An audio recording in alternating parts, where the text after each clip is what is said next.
Hello guys, welcome to my YouTube channel. কেমন আছো তোমরা?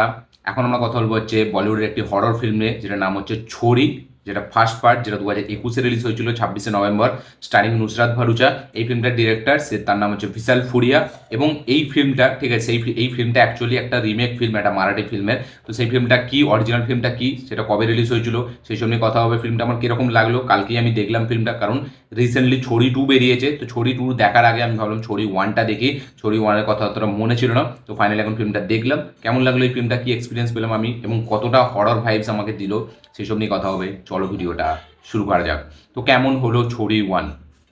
তো সব থেকে প্রথম, এই ফিল্মটা একটা মারাঠি ফিল্ম, যেটার নাম হচ্ছে ছাপ্পা ছাপ্পি না এরকম একটা নাম, ঠিক আছে, মানে ওই চাল ছাপ্পি না একটা ছাপ্পা ছাপ্পি এরকম একটা নাম ফিল্মটার নাম, ঠিক আছে। তো সেই ফিল্মটারই রিমেক হচ্ছে এই ফিল্মটা, ছোড়ি ফিল্মটা, যেটা হচ্ছে 2021-এ বেরোয়। এবং ওই মারাঠি ফিল্মটা, অরিজিনাল ফিল্মটা, সেটা 2017-ই বেরোয়। এবং সেম ডিরেক্টর এই ফিল্মটাও বানিয়েছে, যার নাম হচ্ছে ভিশাল ফুরিয়া।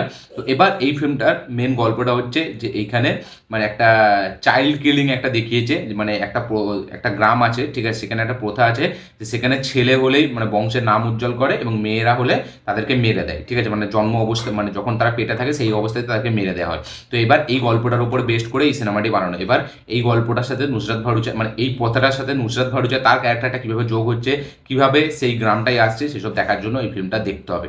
তো গল্প লেভেলে একটা মানে সেই পুরনো যে সোচ, ঠিক আছে, পুরনো যে ভাবনা চিন্তা, যে মেয়ে হলেই খারাপ, ছেলে হলেই মানে বংশের শান, তো এই যে ব্যাপারটা, ঠিক আছে, এটা কাইন্ড অফ একটু, যেহেতু আমরা অনেক দেখেছি, যারা সিনেমা দেখে তারা জানে, তারা তো এইসব বিশাল দেখে নিয়েছে। বাট যারা নতুন অডিয়েন্স, তাদের এটা ভালো লাগতে পারবে হালকা অগতি।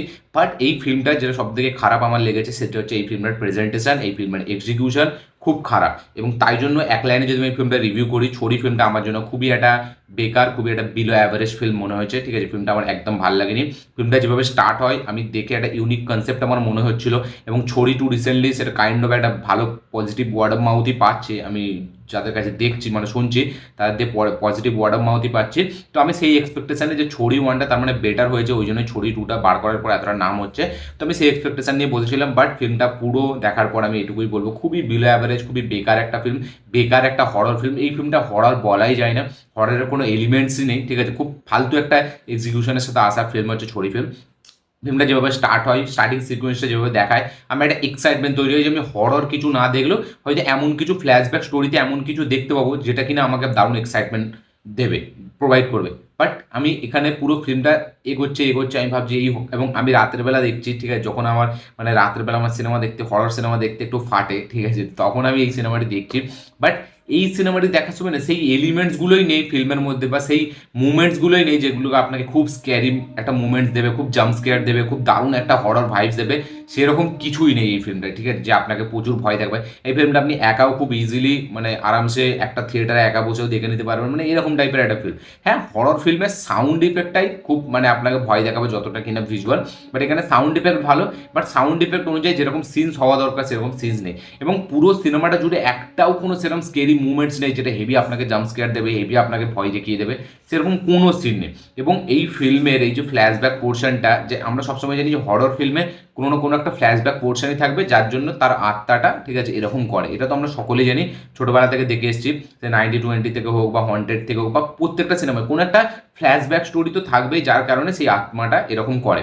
এইখানেও যে ফ্ল্যাশব্যাক স্টোরিটা আছে, সেটাকে এমনভাবে আমাদের সামনে রাখা হচ্ছে, খুব ইজি মনে হয় এবং খুব মানে সিনেম্যাটিক মনে হয়, মানে কি বলে এটা, মানে লজিক্যাল মনে হয় না। মানে একটা ক্যারেক্টারের মাধ্যমে হঠাৎ দেখছি সে কিছুতে ভয় পাচ্ছে না, তার কোনো ভয়ের সেরকম মুভমেন্টস তৈরি করা হচ্ছে না, যেমন আমরা অন্যান্য ফিল্মে দেখি যে একটা প্রোটাগনিস্ট যে যখন নতুন একটা কোনো জায়গায় আসে তাকে প্রচুর ভয় দেখানো হয়, তাকে প্রচুর মানে জাম্প স্কেয়ার দেখানো হয়। বাট এখানে সেরকম কিছু নেই। বাট একটা টাইমের পর এখানে যে প্রোটাগনিস্ট মানে যে নুসরাত ভরুচা, সে একটা টাইমের পর এমন মানে ভয় খাচ্ছে তার হাজবেন্ডের কাছে, যেন সে বিশাল কিছু দেখে নিয়েছে, তার সাথে প্রচুর কিছু হয়ে গেছে, এরকম মানে একটা অ্যাক্টিং সে করছে, ঠিক আছে। বাট এটা কিন্তু ফিল্মের স্ক্রিন প্লের সাথে কোথাও যায় না, কারণ তাকে সেরকম কোনো মুভমেন্টসই তার সাথে হয়নি যেটাতে সে বিশাল ভয় পেয়ে যাবে। এবং তারপরে লাস্টের দিকে সে হঠাৎ করে তার ক্যারেক্টারটার মাধ্যম দিয়ে আমাদেরকে এই যে আত্মা, যে এখানে মেন মানে যে ছড়িটা, ঠিক আছে, তার কাহিনীটা দেখাচ্ছে, ঠিক আছে, সে নিজেই সব কিছু দেখে ফেলছে। তো একটা ইলিউশন, তার মানে ইলিউশনের মাধ্যমে সব কিছু শুনে ফেলছে, জেনে ফেলছে, দেখে ফেলছে, তারপরে সে একাই এটা থেকে বেঁচে আসছে। তো এইরকম টাইপের যে ব্যাপারটা, ঠিক আছে, খুব ইজি হয়ে গেছে, খুব নর্মাল, খুব প্রেডিক্টেবল, কোনো মানে সেরকম কিছু হেভি মুভমেন্টস নেই ওই জায়গাগুলোর মধ্যে। এবং খুব মানে কি বলে ইললজিক্যাল মনে হয় যে হঠাৎ করে সব জেনে গেল, হয়ে গেল, ফিল্ম শেষ। তো খুব ছটাছট হয়ে গেছে ফিল্মটা, এবং যার মধ্যে এই মেন যেটা বললাম যে কোনো এরকম এলিমেন্টস নেই যেটা আপনাকে বিশাল লেভেলে ভয় দেখাবে, যেই জন্য আমার এই ফিল্মটা খুব বেকার মনে হয়েছে। স্ক্রিন প্লেটা দেখে মনে হচ্ছে অনেক কিছু হবে, বাট স্ক্রিন প্লেটা এগোতে এগোতে একবার যখন আমি এই ফিল্মটা মানে কমপ্লিট করে নেবেন, দ্বিতীয়বার এই ফিল্মটা কিন্তু দেখার কোনো প্রশ্নই আসবে না। এটা একটা খুবই বেকার, একটা খুবই বিলো অ্যাভারেজ, খুবই ফ্লপ একটা ফিল্ম আমি বলতে চাই ছড়ি ফিল্মটা, ঠিক আছে। কোনো মানে স্টোরি লেভেলে যে একটা কাইন্ড অফ একটা মানে প্রথাকে দেখিয়ে দিলাম যে একটা রিয়েল মানে কি বলবো একটা ঘটনা কাইন্ড অফ যে একটা টাইমে এরকম মানুষ ছিল সেই হিসাবে মানে একটা জিনিসকে করে দেবো, তাতে কোনো এক্সিকিউশন থাকবে না, কোনো প্রেজেন্টেশন থাকবে না, কোনো হেভি মুভমেন্টস থাকবে না, হরর সিনেমায় হররের কোনো এলিমেন্টস নেই, ঠিক আছে, কোনো জাম্পস্কেয়ার মুভমেন্টস নেই। এখানে পারফরমেন্সের যদি কথা বলি আমি, ঠিক আছে, এখানে নুসরাত ভারুচা তার পারফরমেন্স আমার ঠিকঠাক আমি বলবো, খুব হেভি বলবো না, ঠিক আছে, বা এখানে যারা অ্যান্টাগনিস্ট তাদের পারফরমেন্স একটা ঠিকঠাক খুব লিমিটেড পারফরমেন্স মনে হয়, কোনো মানে হেভি কিছু মুভমেন্টস আমাদের সামনে রাখা হয় না। তো সব কিছু মিলিয়ে একটা খুবই বিলো অ্যাভারেজ একটা ওয়ান টাইম ওয়াচ ফিল্ম আমার মনে হয়েছে। এই ফিল্মটা রিপিট ভ্যালু আমার কাছে তো নেই, এর থেকে far far better horror movie আমি দেখেছি, ঠিক আছে, মানে এটা হরর মুভির মধ্যেই পড়ে না, এটা একটা সাসপেন্স থ্রিলার বলে দিলেই ভালো হতো। তো এই ছিল আমার রিয়াকশন এই ফিল্মটাকে নিয়ে, ছড়ি ফিল্মটাকে নিয়ে। আপনারা কারা কারা আছেন যারা ছড়ি ফিল্মটা অলরেডি দেখে নিয়েছিলেন অনেকদিন আগে, তারা অবশ্যই কমেন্ট করে লিখে জানাবেন। কারা কারা আছেন যারা এখনো দেখেননি, দেখবেন ভাবছেন, একবার গিয়ে দেখতে পারেন, যেহেতু ছড়ি 2 এসছে সিকুয়েলটা দেখার জন্য, ফার্স্ট পার্টটা একবার দেখতে পারেন। তো দেখে অবশ্যই কমেন্ট করবেন আপনাদের কি রিয়াকশন, কি মতামত, কি বক্তব্য। তো এই ছিল আমার রিভিউ। ভিডিওটা ভালো লেগে থাকলে লাইক শেয়ার কমেন্ট করে দেবেন, চ্যানেলটি নতুন হলে চ্যানেলটিকে সাবস্ক্রাইব করবেন, বেল আইকন প্রেস করতে ভুলবেন না। দেখা হচ্ছে পরের ভিডিওতে, ততক্ষণের জন্য।